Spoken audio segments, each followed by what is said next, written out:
કોણ મરે, કોણ અવતરે, કોણ જીતે, કોણ હારે. ધરેની ધ્યાન કરેની જપ તપ રામ રહીમ ન ગાવે, તીર્થ વ્રત સકલો ભ્રમસોડ સુન દૂર ન ગાવે. આ બધી એવી બાબત છે, સમજવી બહુ મોટી વિશાળ છે, પણ સમજવી જરૂરી.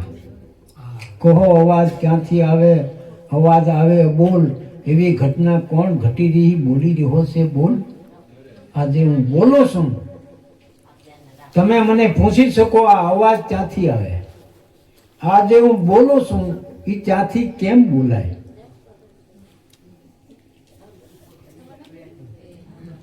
આ જે ઘટના બધી છે એ બહુ નિરાળી છે અને કોઈની જરૂર નહીં. હર્ષિભાઈએ કીધું ને કે નહીં પુસ્તક નહીં પોથી, આને પુસ્તક નહીં પોથી જોઈએ. મને પહેલા શબ્દમાં સમજાયું ને કે જે તમે ભજન બોલો નહીં પુસ્તક નહીં પોથી, આને નહીં પુસ્તક નહીં પોથી, કારણ કે એમાં એની કાંઈ ખોલવાની જરૂર નથી. આ તો અંદરથી નીકળે અને અંદરથી જવાબ દે. એને પુસ્તક કે પોથી ક્યાં જોઈએ. આવા સત્સંગની વાતો સમજવી, સમજ્યા પછી થોડીક લઈ લેવી અને તમારે જાતે અનુભવ કરવો. હું કહી દઉં તમે માની લો એમ નહીં, તમારે જાતે અનુભવ કરી લેવાનો. જે ઓલા દાદા કહેતા હા, બોલતા હતા, આ એનું કેમ છે, એનો સરનામું છે. કદાચ તમને અનુભવ ન હોય તો ડાબી ઈંગલા, જમણી પિંગલા, ડાબી ચંદ્ર નાડી, જમણી સૂર્ય નાડી, મધ્ય ભાગે સુષુમ્ના. હૈયે નો રે તો આ ડાબો જમણો તો રહે ને. આ ભજન જે કરવું એ ભજન સત્ય છે, સાચું છે, ટૂંકમાં ઘણું છે. બીજા આપણે કિરા કરી ખોટું નથી, પણ ટૂંકમાં ઘણો લાભ મળે એ રીતનું આ ભજન છે. આ ભજન સંતોએ કરી કરીને ભક્તિ મેળવી અને પ્રમાણ આપી દીધા. આપણે પ્રમાણ તો નથી આપવું, પણ કલ્યાણ થાય એવું તો કરીએ. નકર તો 84 લાખ અવની 4 ખાંડ, ઓરખાંડ, હિંદખાંડ, શ્વેતખાંડ, ઉદ્વેગખાંડ, 21 લાખ. આ બધું ફરીને પાછું આવવું એક જ વાર મનુષ્ય. એ મનુષ્યમાં જ મુક્તિ છે. આ અવનીમાં કાંઈ મુક્તિ મળતી નથી. કોઈ પણ અવનીમાં જાય અને શાસ્ત્રમાં એવું કીધું મનુષ્ય જન્મ આવ્યા પછી કલ્યાણ થાય એવું તો કરી નાખવું. વધારે ન થાય તો કાંઈ નહીં. આ તો કલયુગ છે.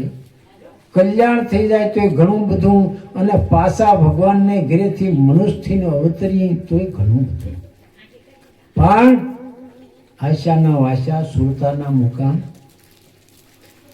સુરતા રાખવી ક્યારે રાખવી? હું બોલી જાઉં તમે સાંભળી જાઓ એમ નહીં. એક વખત આ શરીર છૂટવાનું છે, હંસો આમાલી ભાગવાનો છે.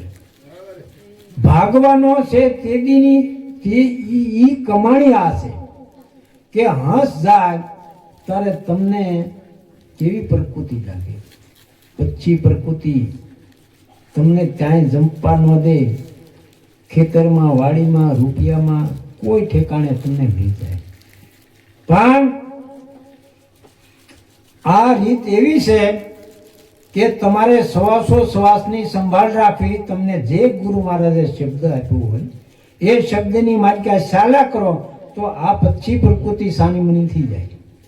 નકર પછી પ્રકૃતિમાં તમારે ને મારે ખેંચાઈ જવાનું, કોઈ ઠેકાણે રહી જવાના. પણ છેલ્લો શ્વાસ આવે, જીવને જમને વાત થાય તેવડા તમને એકને જ ખબર રહે. પણ કે કાકા દાદા ભાઈઓ જે કાંઈ બેઠા હોય એ તો પૂછે કે તમારે હું કાંઈ જોઈ, એનું સાંભળવું નહીં.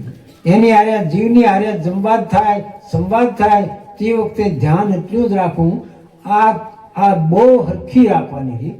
કારણ કે આ દેહમાં 9 દરવાજા ઉઘાડા છે, 10મો દ્વાર બનશે. 10મો દ્વાર બનશે એ તો 10મો દ્વાર તો કોઈ સંત ઉઘાડી શકે, પણ જે દરવાજે આપણે હાલવું એ તમારી સત્તા છે. તમે હાલી શકો, જઈ શકો, યાદ કરી શકો. કારણ કે આ 10 દરવાજા 9 દરવાજા ઉઘાડે છે. એ દરવાજે હાલવાથી ભગતભાઈ એવી ગતિ થાય. જે દરવાજે હાલે, ટૂંકમાં કોઈને આમ થાય એમ ન ચોખવટ કરાય, કોઈને વેમ લાગે. જે દરવાજે હાલી જાય એ દરવાજે આ જીવની ગતિ થાય. એટલે શાસ્ત્રોમાં એવી ચોખવટ છે કે છેલ્લા શ્વાસે છેલ્લી ઘડીએ એ તમારે પાક્કું યાદ રાખવું. શ્વાસ ને ઉશ્વાસ બે હાલે છે અને શ્વાસ જાય, શ્વાસ બારો આવે, શ્વાસ જાય, શ્વાસ બારો આવે. જાય ઈ કોણ, બારો આવે ઈ કોણ, આની તમારે ગણતરી કરવાની રહે.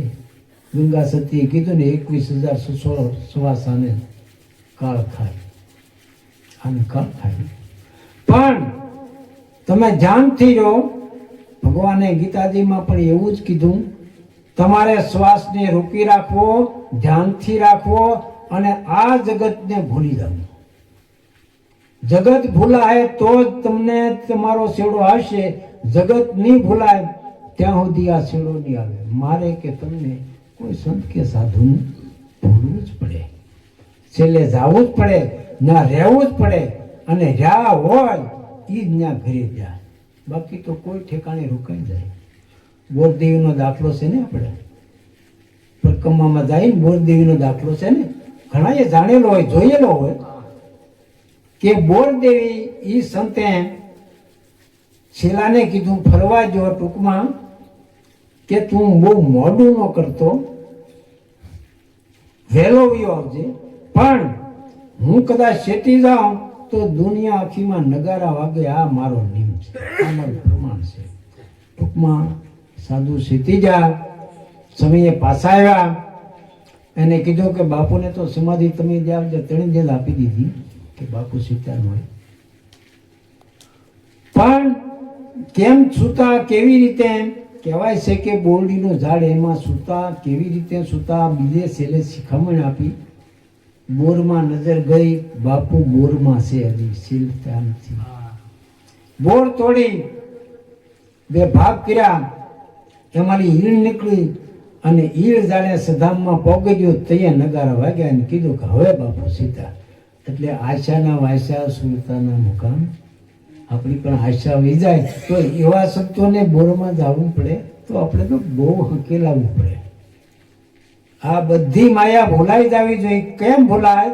કે સપટી વાગે તો આ જગત ભૂલાઈ જવું જોઈએ. દીકરા દીકરી, માલ મિલકત જે કઈ હોય, આ જે બંદગી કર્યા પછી ભૂલાય, એમને નહીં ભૂલાય. કોણ તમને ભૂલાવે? આપણે ભૂલવું છે પણ ભૂલાવા વાળો જોઈએ ને. આ સંતોની શિખામણ બોલાવે, આપણું શાસ્ત્ર બોલાવે, આપણા સંતોની વાણી બોલે, આ બધું બોલે એ તમારા મગજમાં રાખો. રાખ્યા પછી તમે એનું મનન કરો, એનું ધ્યાન કરો અને આ છેલ્લી વખતે યાદ કરો. સાચી વસ્તુ છેલ્લી વખતે જ કામ આવે. બાકી તો અત્યારે બધું મળે આપણને. માંદા પડ્યા હોય તો એની દવા થાય, ડાક્ટરી થાય, ખાવું અહીં ઘરના આપી જાય.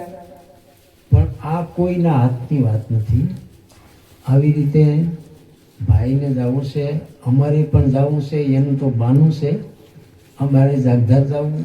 1 કલાક 2 કલાકનો સમય દેવાનો હતો વિશ્રામભાઈને, પણ કાંઈ વાંધો નહીં. દિવાળી માતાની દયાથી એટલો સમય વયો ગયો. અહીંયા સત્સંગ છે, એટલો વિરામ આપું. જય ભગવાન.